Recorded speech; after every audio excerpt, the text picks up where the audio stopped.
पिछले वीडियो में बताए थे कि छोटे बोर्ड से स्टार्ट कैसे करना है। 2-4 बोर्ड बना के उसमें बताया भी गया था कि कैसे बोर्ड का वायरिंग होता है। अब यहाँ पे देखेंगे तो कुछ बड़ा बोर्ड बना है। जैसे मान लीजिए एक रूम में क्या क्या लगा रहता है, 2 पंखा लगा रहता है, 2 बल्ब लगा रहता है, स्विच लगा रहेगा, सॉकेट लगा रहेगा।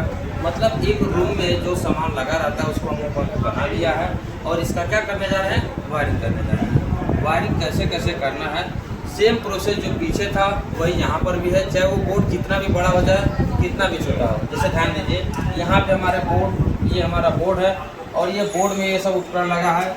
एक फ्यूज लगा है, इंडिकेटर लगा है, रेगुलेटर लगा है, स्विच लगा है, ये तीनों स्विच है, सॉकेट है, बल्ब होल्डर है और ये स्विच है, ये हमारा होल्डर है। और ये हमारा ऊपर क्या है, फैन है, बल्ब है और 2 फैन 2 बल्ब हैं।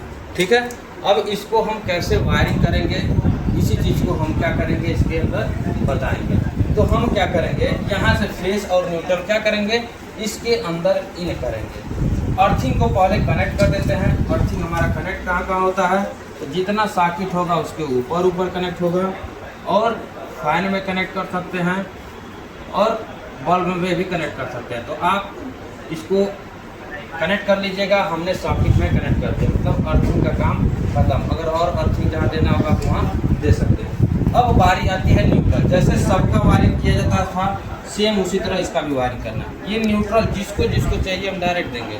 जैसे देखिए फ्यूज में नहीं जाता है, ये इंडिकेटर है, इंडिकेटर के अंदर बल्ब लगा है, अब बल्ब को तो चाहिए ही चाहिए न्यूट्रल। फिर ये हमारा स्विच है, स्विच में नहीं जाता है, रेगुलेटर में भी न्यूट्रल नहीं जाएगा, ये तीनों स्विच में भी नहीं जाएगा। अब ये आता है सॉकेट। सॉकेट में हम बल्ब लगाते हैं, टीवी लगाते हैं, पंखा लगाते हैं तो उसको न्यूट्रल फेस चाहिए ही। और अगला हमारा है होल्डर।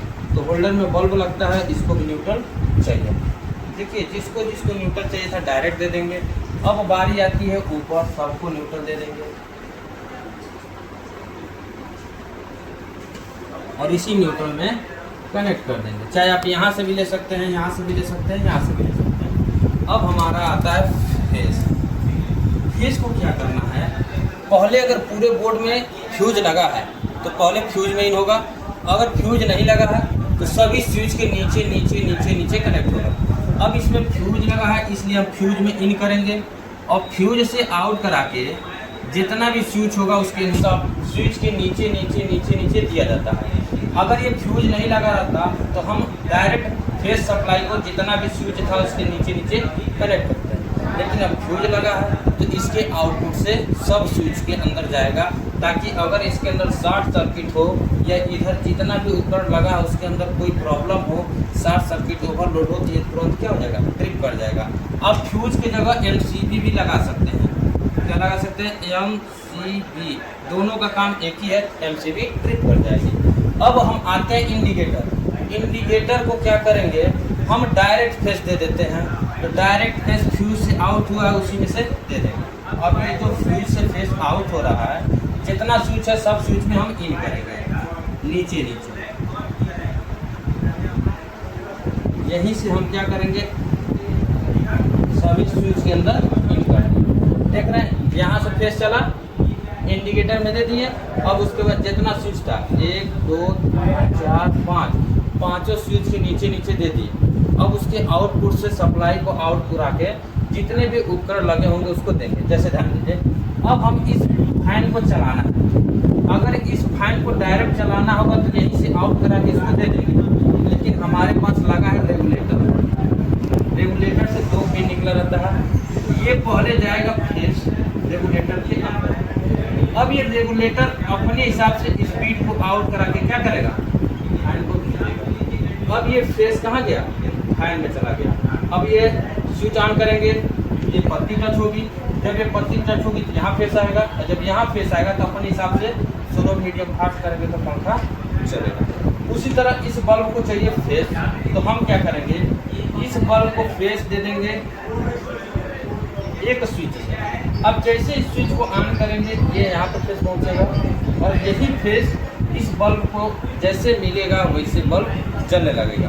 अगर इस स्विच को ऑफ कर देंगे तो टोटल तो मिलेगा, लेकिन फेस मिलना यहाँ से बंद हो जाएगा, जिससे बल्ब नहीं काम करेगा। उसी तरह इस पंखे में रेगुलेटर नहीं लगा, यहाँ पे रेगुलेटर लगा था तो रेगुलेटर से इन करके आउट किया था, लेकिन यहाँ पे रेगुलेटर नहीं लगा।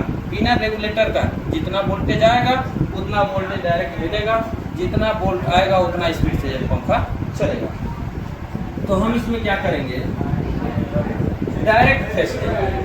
अब ये जैसे स्विच ऑन करेंगे जितना वोल्ट मिलेगा तुरंत पंखा अपने स्विच से चलना स्टार्ट हो जाएगा। उसी तरह इस बल्ब को भी हमको फेस चाहिए, इस स्विच से दे देंगे। अब हमारे पास एक स्विच बच रहा है और दो उपकरण बच रहे हैं, मतलब एक स्विच बचा और दो उपकरण।